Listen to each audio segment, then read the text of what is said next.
Hello, and welcome to episode 3 of When the Flames Go Up, the ATFC podcast with me, Will Brown. The good times keep rolling. Since we've started this podcast, we're unbeaten. We can't stop getting brilliant results. We've had Halifax at home, we've had Stockport at home, and now we've had Stockport away.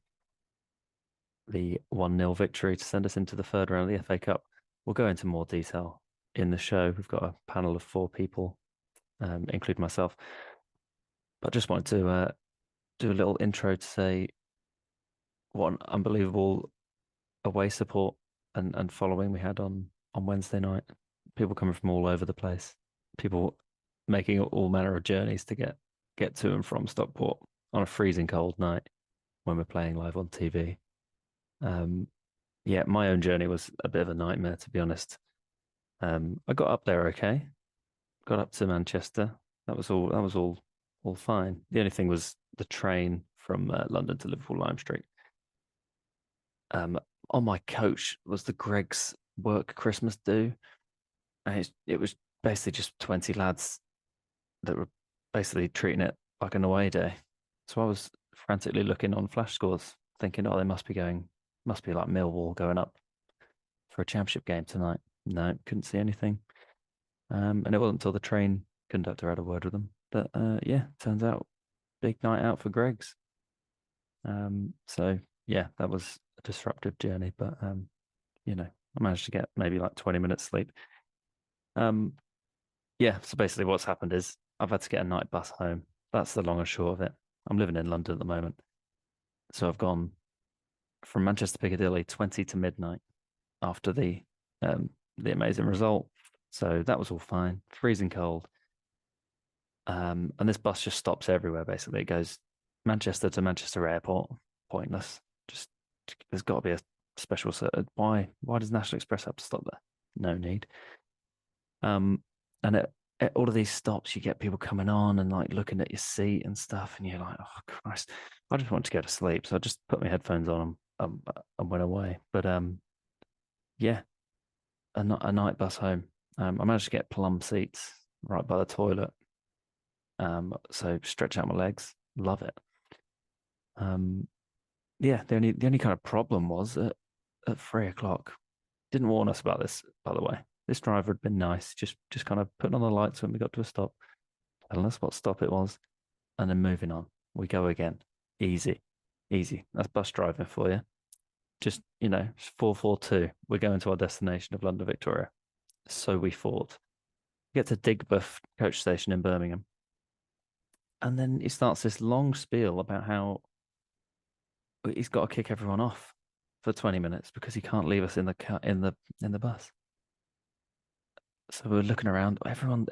Most people, obviously, it's 3 o'clock in the morning, are asleep. And once you wake these people, the nature of it was just so funny to watch. These feral beasts woken from their slumber and being told they've got to go into Digbeth coach station for 20 minutes. It was quite amusing, but at this point I was absolutely knackered. And yeah, and there was no guarantee I was going to get the same seat when I come back on again. That's what I was worried about. What if you lose your spot? Ridiculous. But luckily I got back on and then I just had company for the next 3 hours with some bloke next to me with a big coat.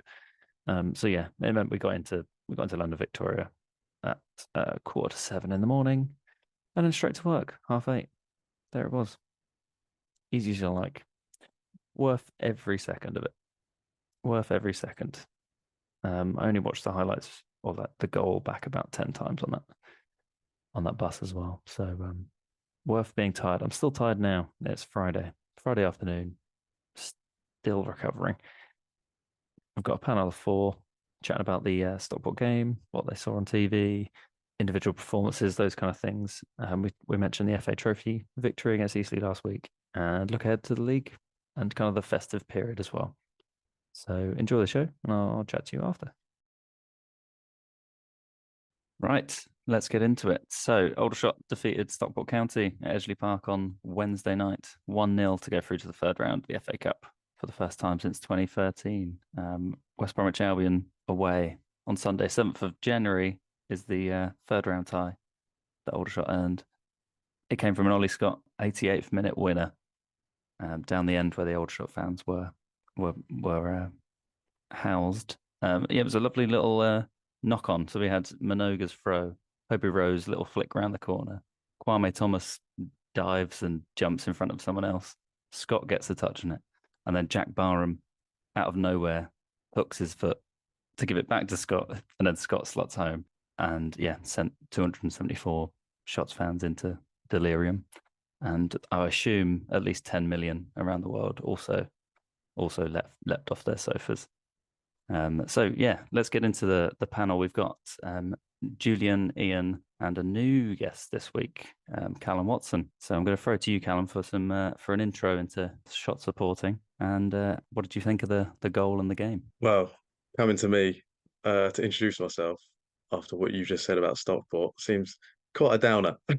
Well, I think you know where I started with Aldershot. It's the man himself, Will Brown. Goes back to playground at school. I sold you a chewing gum. You chewed it. We chatted about football. And you were like, "Do you want to come to Basingstoke pre-season?" And the addiction's been there ever since. So we've been to lots and lots of games through the years. The heartache, and then finally to some hope. So that's me. That's a short story how it started. Because really, we want to get into that 88th minute celebration. If we're being honest, don't we? Yeah, and go for it. Get stuck in. What did you think? Well, I had a bit of a nightmare day. Had to work up to 9 p.m., which is an absolute shocker. Literally chose to work the Wednesday because thought the game was going to be on the Tuesday. Of course, TV ruined it, which every non-league fan hates TV, but we like the money. And rush, got home, 9 o'clock, start the second half. I heard it was a boring game, so I was like, this is good. This is great. We want a boring game. Stockport aren't up for it. We know we can counter. It's got all the ingredients. And getting home, I was more nervous watching it, to be honest, and listening to the BBC in my pocket. And well, fast forward to the 88th minute. Why not? It was coming. I felt it was coming. A long throw. I was thinking, when do we score from a long throw? When do we score? Never. The ball went in there. I mean, I don't know what happened. I don't think anyone really knew what happened. But then I just saw this, I think the net rattle at the back. And well, I just jumped up, ran round my house. I think I was screaming. Um, I live in a mid terrace and the neighbours were banging on the wall. So I think, successful mission. So that was my moment because I knew how big that was for the club. It was a 100K game. It's like a quarter of our revenue. And let's be honest, it's the mecca of football, isn't it? The third round for a non-league fan. So I absolutely was buzzing. Absolutely, sounds great. To be fair, had no idea who scored. I didn't even. I knew Ollie Scott was on the pitch, but they kind of all blurred into one in that melee in the box. I did just watch back Mark Mosley's goal against Portsmouth as well, and it is very similar. And it was Glenn Wilson that did a back heel for that goal. So I think we've definitely upgraded now that we've got kind of Jack Barham's and Kwame Thomas's in the box rather than Glenn Wilson trying to be the one to steer it in the path of someone. Julian, what did you think of the goal, that moment, and the game in general? It was one of those moments that will live with me for such a long time. It's just, yeah, those moments don't come around very often. And I was just looking back through the history to just see how many times we've actually hit the third round. And I've supported them for a hell of a long time. And you can, even in the league days, you can count it on one hand how many times we've got to the third round. What I really loved about the goal, and I've been looking at some of the comments from the Stockport fans, it was really interesting me to see what their viewpoint is of it. And they were talking about the team just had no fight, no desire. And that goal for me, there was probably 5 moments within that short period of time where we won the ball every single time. And that for me just tells you everything you need to know about this team. Ollie Scott afterwards was talking about he tried to head it and he tried to kick it. And it was just a bit of carnage, but it was down to Jack, like you say, Jack Barham. Where did he come from? Kwame Thomas got a touch. Kobe Rowe got the first touch. You know, every single battle out there was won by our guys. And for me, you know, Stockport looked low on confidence. They really didn't have much input in the second half. And like Callum said, I felt it was coming. And when it did happen, I was like, what has just happened there? I cannot believe it. Similar to you, Callum, yeah, I'm an old man now, but I tell you what, I was jumping around my living room like something crazy. And yeah, we've got to hold on to these moments because they won't come along too often.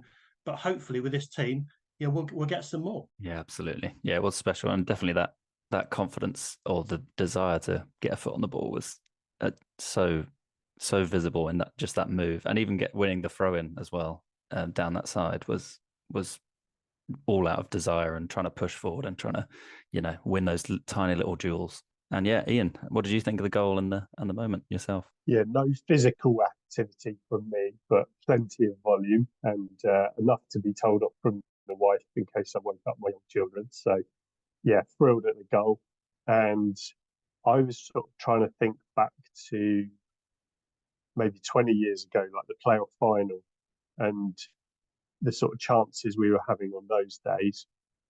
If it was like the first Ollie Scott header reminded me of the Lee Charles one that went down into the ground and over the bar at Stoke. It reminded me of that. But luckily this time we got the rebound and Scott was able to hit it home. And I think it was the perfect away performance in terms of we played well, but we didn't have the chances that we had in the first game because Stockport, I think, were more adjusted to what we were about. But it was the perfect smash and grab, I thought, as an away cup tie win. Yeah, definitely. I think also we grew into the game as well. I think that second half we started to get a few more chances. We might come on to him in a little bit, but Josh Stokes with probably the biggest chance that we had in that second half as well, which was a brilliant save by the keeper. I think he thinks he's done him with the eyes. He thinks he's putting it in the wrong corner, the opposite corner, and then the keeper just jumped out of nowhere and stuck a leg out. So yeah, I guess we'll get on to individual performances because Laurent Tolledge won the BBC Man of the Match, which I think was, to be fair, well deserved. He was, superior up top. I mean, his hold-up plays, the way he's turning the defenders constantly and trying to get on that left foot. I mean, it's inevitable, but no one can seem to stop him. But yeah, I guess the other big performance I thought was Cian Harris at the back. I mean, he's gonna take all the plaudits for the last ditch tackle that he made in injury time, which was superb. A proper last minute 1990s kind of last minute tackle. So yeah, I thought he was brilliant and so composed on the ball. It makes such a difference to have people at the back that are just happy to have the ball and just happy to. Even he was kind of doing what he was doing a bit earlier in the season, which is break through that first line of the midfield and feel confident to kind of push through that, especially in the second half where we were knocking on the door. So I think, yeah, Cian Harris for me was that standout performance. And yeah, so I'll throw to you, Callum. Do you have a standout performance from the bit that you watched? I mean, following on from Cian Harris, when it's a top-notch tackle because, usually, 99 games out of 100 on the terrace and we celebrate it like we scored a goal. It's that big. And I was the same. I was up punching the air like, come on, because it's heart and mouth moment. You think, he clips him here. It's a heartbreaking story. Again. And he just did it perfectly. And I just don't know. You just feel like you're winning it, It's those little wins in it. You think we're going forward. So I thought, yeah, that tackle was superb. Thought Minoga playing on the right, it's like he doesn't play there. Yet he's putting shift after shift after shift in. Who knew he's a long thrower as well at the beginning of the season. Yeah, I mean Tolaj, I mean all of them really. To win these matches, you've all got to be at least a 7 out of 10, and they're pretty much there and above it consistently at the moment. So for me, that's why we're winning these games. I mean, may it continue. Yeah, absolutely. I did note down Haji Minogue's performance at right back because I think he dealt with their kind of probably the most dangerous player on the night really well. And going forward, he was even better than he was in the home game, I thought, especially in that second half alongside near the Old Shot fans. He was really getting up and at them. And who did you think was your kind of standout performer, Julian? If not any of the others, you can feel free to lump on at the others. Yeah, I think again, as Callum pointed out there, yeah, everyone put in a great shift, and I guess I like to look at things like quality passes through the thirds, any misplaced passes, and again, I can't think of anyone that was constantly misplacing passes. It was a really good performance. I did want to have a little shout out to Ollie Harfield. He's not been mentioned by anyone here, or a little by the media as well. But for me, just to see him as a central defender bombing down the left wing, really eager to get the ball in the box. It's just amazing to see. And he of course did that block in the first half where we thought it was going to be a goal. So Ollie Harfield constantly running, constantly chasing, and just keep going down that left wing. They work so well together. Some of those pundits that were talking about when there was a ball in the box, we had 6 players back in the box fighting for it, and then when we were moving forward, again there was sort of 4, 5, or 6 players in their box. It's just they just really work well for each other, and you've got to give credit to the whole team, and particularly the back three, I think, because how many teams are going to go to Stockport this year and stop them from scoring? Very few indeed. And I just want to shout out as well the fact that that they have now gone 6 games without a win, Stockport, and I was thinking, I think on the last podcast I mentioned that we've got a chance here because they were starting to go on a bad run, and I think it proved to be. We were full of confidence, and they looked short of confidence. Yeah, I did have that thought as soon as the weekend came around and they didn't win again. I did think of your words when we were talking about the kind of scheduling. So yeah, good to see that come to fruition. Yeah, Dave Challoner was not happy with that performance. But less of that. He didn't give us much credit. Yeah, I think Harfield definitely up against Kyle Wootton as well. I thought that looked like a key battle early in the first half, where he's getting the ball consistently with his back to goal. And I thought if he gets a couple of chances to turn at Harfield, then maybe we'll have some problems. But he never turned. I mean, he had that one chance in the first half, but he was constantly back to goal, which I think was credit to Harfield. Ian, who did you think was your kind of man of the match or a stand-up performer? I would have gone along with the decision that the BBC gave for Talaj. His work rate was absolutely outstanding. And another unsung hero of the night, same as the first game, would be Tommy Willard. That he did his job really, really well. Important work rate, marking people.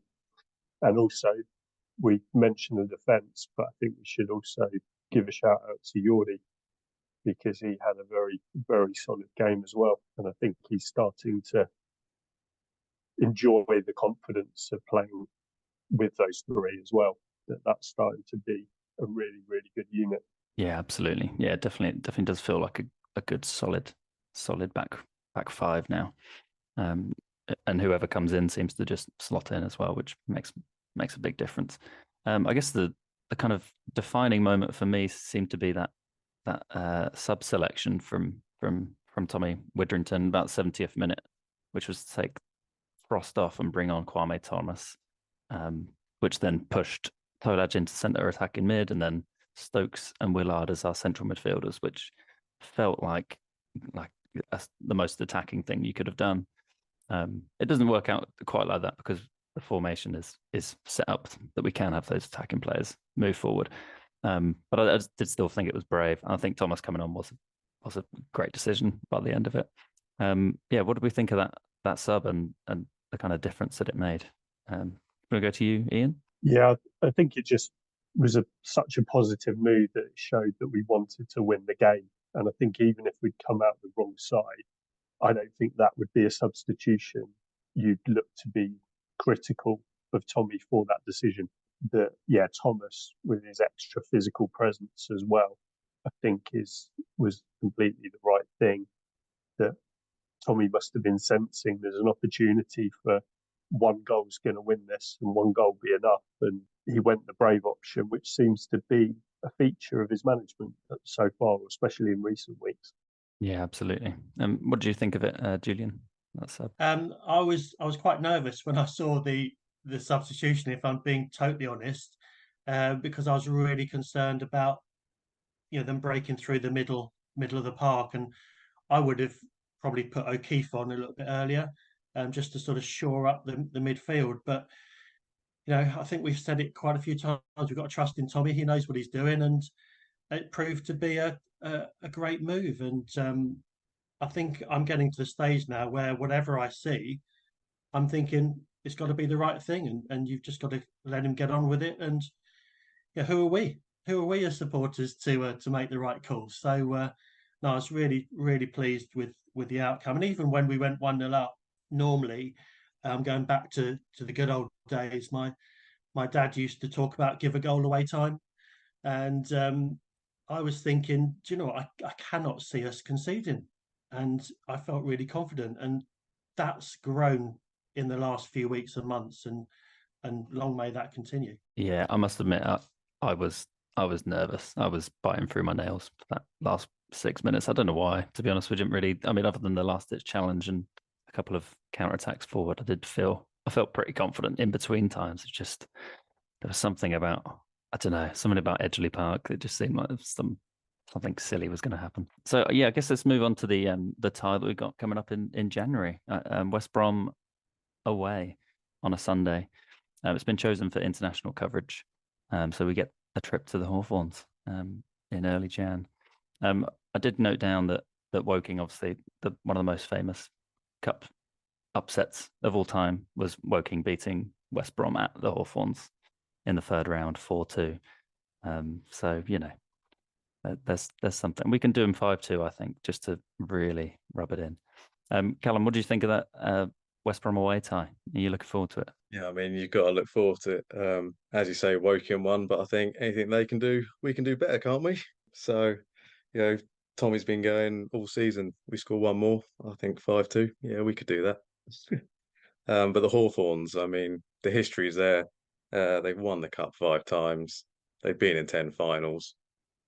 I mean, yeah, it might have been a long time ago, but the history's there. They're clearly got more trophies in the cabinet. It's great that we're going to a big club. Sort of on my shoulder behind there, that West Ham away is sort of tickling, thinking we can do it. We've done it. We can do it again. So I'm buzzing to go to the Hawthorns. I know you are as well, Will. But I'm sure the listeners will like to hear that from you. Yeah, I mean, I'm buzzing. Yeah, I mean, I've not spoken to my dad about this, about if he's going to change his flight from Thailand. But I mean, a weekender away in Birmingham is already being talked about. Cousins are being alerted. It's going to be a real family affair. How do you feel about it, Julian, getting through and finally, looking forward to that West Brom tie? Yeah, really looking forward to it. I think we're gonna take a lot of fans there as well. There's talk of sort of like a 3,000 allocation, potentially up to 5,000. I'd be surprised if we do take 3,000. But then who knows? The excitement is building, and just looking on the Facebook pages, there's people all over the world commenting about this game, which is so exciting to see. And why can't we take 3,000? Why can't we take more than that? I really don't see why we can't. And I'm hoping that West Brom take us lightly. They're flying high in the Championship. They'll be thinking, oh, it's just a non-league club. So I have no idea. If you're going to ask me for a prediction, I have no idea. We could get hammered 5-0. We could get a replay. We could even win it. I really don't know what's going to happen, if I'm being honest.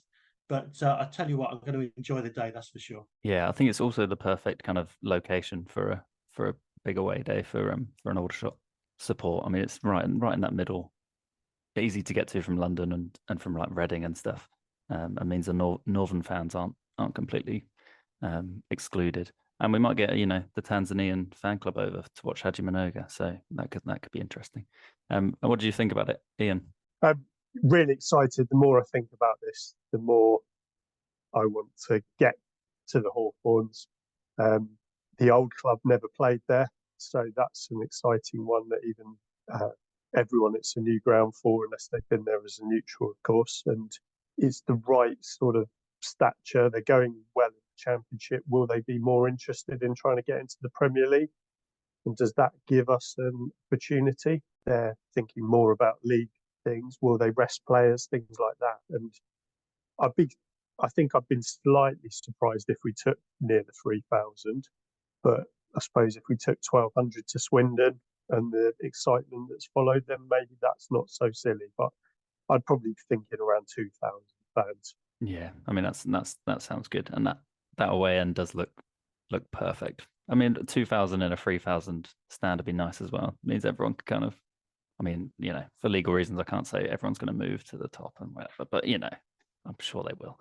They did at Swindon, so yeah. So that's the FA Cup section done. I'm going to move on a little bit of I mean, not a downgrade, but it is the FA Trophy. Aldershot won on penalties against Eastleigh in the FA Trophy, coming from 2-0 down in the second half to draw level, have about 5 or 6 chances to win, most falling to Tolaj, and then winning on penalties. Yeah, I was listening in from Katowice in Poland. I was trying to have a nap, and then it went to penalties, and I woke up in a sweat. So, especially when Kobe Rose stepped up, because I did feel like it had blazed over the bar written all over it, and I don't know why. It just seems to happen like that. How do we feel about getting through to the next round and Bishop Stortford awaits in January as well? Let's go to you, Callum. I mean, obviously, it's great to win another trophy, another round. We haven't won the trophy yet, but you know what I mean. I'm slightly getting worried in terms of squad depth now. We've got a lot of games. We've had a lot of games. I can't see, us having a week break anytime soon. We've already got obviously quite a few injured that we've worked around and somehow seriously doing good with that. So when it came to the penalties, I thought this goes either way. I think I'm quite content, which I've never been before, even though as much as we want to get to Wembley and FA Trophy probably is the easiest route. I was pleased for the money, the club, getting through and that potential to Wembley. But always, you want to get to Wembley through the playoffs. I think we all do, and have that chance for Football League again. And so quietly going about the FA Trophy, I'm sort of just let's see if what we can do, and try keep the injuries down now, because I think we might have to dig into some of our prize money in January, because we're looking quite thin, I think, now, and we need to try and keep this momentum going. Yeah, absolutely. I think we've obviously welcomed back O'Keefe for a few minutes in the Stockport game, and Ollie Scott coming back into it. It's looking okay. I mean, just being able to have 9 subs on a bench is surprising as an Aldershot Town fan. So I think maybe 1 or 2, and we obviously don't know who we're gonna lose in January either, as it stands. Julian, what do you think of the FA Trophy game? And thoughts on Bishop Stortford in next round? Yeah, I was pleasantly surprised at my attitude to it, to be honest, particularly when Kobe Rowe blazed over the bar, because I initially thought of that horrendous night in Carlisle where we had 2 chances to win the playoff semi-final leg, and we blew it through penalties. But when Kobe Rowe missed, I felt strangely confident that we'd still be okay, and it just set itself up nicely for Geordie to pull off that save, I think. And he's obviously a big guy, imposing in the goal, and and it was just, I think it was just meant to be. With regard to the Bishop Stortford game, I hope we don't approach it the same as Stockport approached us, because a lot of people are probably thinking that's a given, we'll go straight through. But I'm sure Tommy won't be thinking that way at all, and he'll put us in the right frame of mind and get the right team out to do the job. But I think any team to be played now, you can't look at it and say it's an easy game. We've just got to treat it the same as the others and make sure we give 110% and do the job. Nice. Yeah. And what did you think, Ian? Yeah, decent score, decent draw. Remember, we won there 20 years ago on the run to the semis, which ended with defeat to Hensford. So maybe there's a good omen there. And also that particular weekend where Callum's obviously got concerns about the squad, the Bishop Stortford weekend is not a weekend where we're going to have to postpone a league game. But obviously, once we start going beyond that, that will start to happen. We've already got Fylde and Wealdstone to be rearranged. But I'm less concerned about the squad depth because of O'Keefe, Scott coming back. So I think we'll be okay there. The only question is that 11 that started midweek, I think that's the best 11 for the shots. And how tempting is it to be playing that 11 every single game? That could be the difficulty. But at the same time, I think Thomas, Scott, O'Keefe are adequate replacements from what I've seen in recent weeks. So that's not a concern. And yeah, I just think this is a good opportunity to progress. Was it at least 8 National League clubs were eliminated at the weekend just gone? So you've already reduced the field. So I think we should look to progress and earn as much money from this as we can, even if it doesn't end up with the Wembley visit that we all want. Yeah, absolutely. Yeah, we've still got the kind of the high flyers. Chesterfield, I think, got Welling away, and Bromley, can't remember off the top of my head who they've got. So they're the kind of ones that I always look out and try to avoid in the draws. So anyone but them is great, and you want them to draw each other ideally. So yeah, I'm pretty excited for Bishop Stortford. I think that'll be a nice away game to go to, new ground for me, and yeah, a team high on confidence that we'll take there. I'm assuming. I mean, it comes a game after, no, a week after West Brom, so 6 days or so. So we kick off. Oh, Callum's just showing me they're at home to Chippenham, Bromley. So I mean, they're always good in the FA Trophy. They'll be quarterfinals at least, no matter what. Yeah, I just want to kind of mention the kind of schedule we got. I don't want to get ahead of myself too much, but I've already noted down some games in February. So we kick off 2024 with Woking away, then West Brom away, Wealdstone away, Bishop Stortford away, and then Kidderminster away, as it stands, I think. I'm not sure if that Wealdstone game will be moved. I assume it's 2 days later, isn't it? Yeah, there's talk of the Wednesday, but I wonder if it'll be moved even further from that, potentially. But it does look like we're going to be playing Saturday, Tuesday a lot through the season at the minute. Yeah, it'd be nice to go to Wealdstone when it's not freezing cold as well. Remember the last time I was there, it was like a 60-mile-an-hour gust of wind blowing into that awful stand.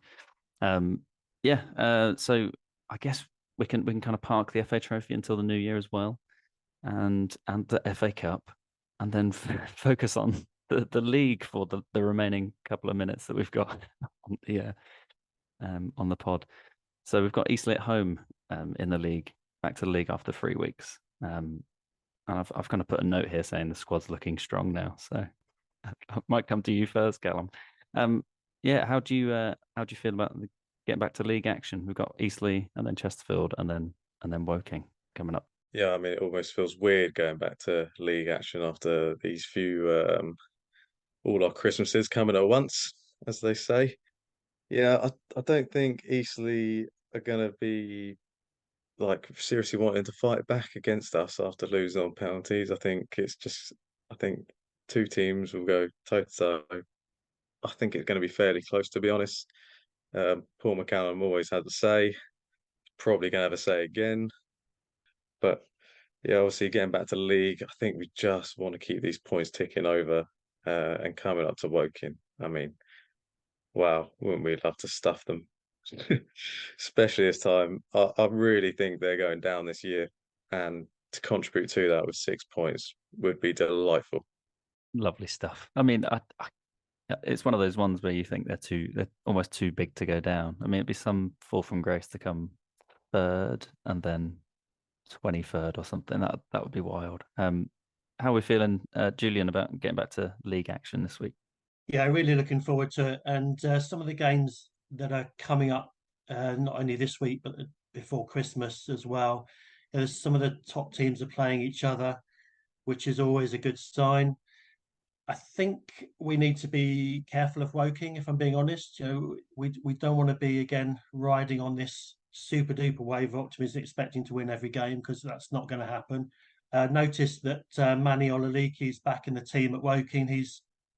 Was one of my favourite players. Great player for Aldershot.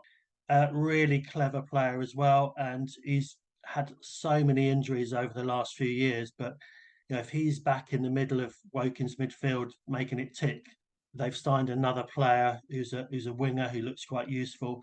So I don't want to be all doom and gloom, but we do need to be a little bit careful. And again, trust in Tommy. He's going to make sure that we're on it 100%. And I'm just hoping that they don't start their turnaround of form over the Christmas and New Year period. I remember you saying last week, Ian, I think we got to be just mindful of your Wokings and Yorks in the second part of the season, because I'm sure there will be a time where they do start to kick in and get it together. But let's just hope it's not until mid-January. Yeah, absolutely. Yeah, we have got a tricky kind of period as well. We've got a lot of we've got obviously Eastleigh are a decent side, top half side, and then Chesterfield, and then we move on to Woking, which is, despite them always not often being a kind of one way traffic. I mean, they always tend to be in the games that we've played, even when they've not been, flying high. And Ian, how do you feel about the getting back to league action? Yeah, I just hope we're not brought back down to earth, but I'm optimistic enough to feel that we should get at least a draw. I know we only played Eastleigh last Saturday, but I think we've got August to avenge as well. That was a bit of a horror show on the bank holiday Monday, and I'm confident we'll be able to right the wrongs of that day. And then, trip to Chesterfield right where he hit, but getting anything at Chesterfield is welcome. And then, look forward to the Woking games. I think it's quite right to say that they're going to be a test, because I think the only sort of real occasion was the Easter Sunday 4-0 that in the first Terry Brown era. So, Woking will be tough, but it's a big period. I think, beating Eastleigh isn't a must, but I really hope we don't lose to them, because obviously that keeps us closer to mid-table rather than solidifying our playoff position at the moment. Chesterfield, anything that we get is a bonus, and Woking, hopefully we get 4 points. We'd be happy with that, would we? I'd be happy with that. Yeah, well, as long as I think the home one is that kind of the important kind of, not bragging rights exactly, but just to keep up that nice home form that we've got. And I mean, if we can go to Chesterfield with a kind of a bit of freedom again, and well, try and do what we did in the home tie, that would be great.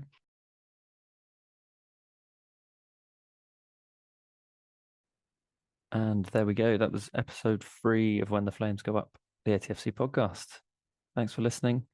If you want to get in touch with the show, please do.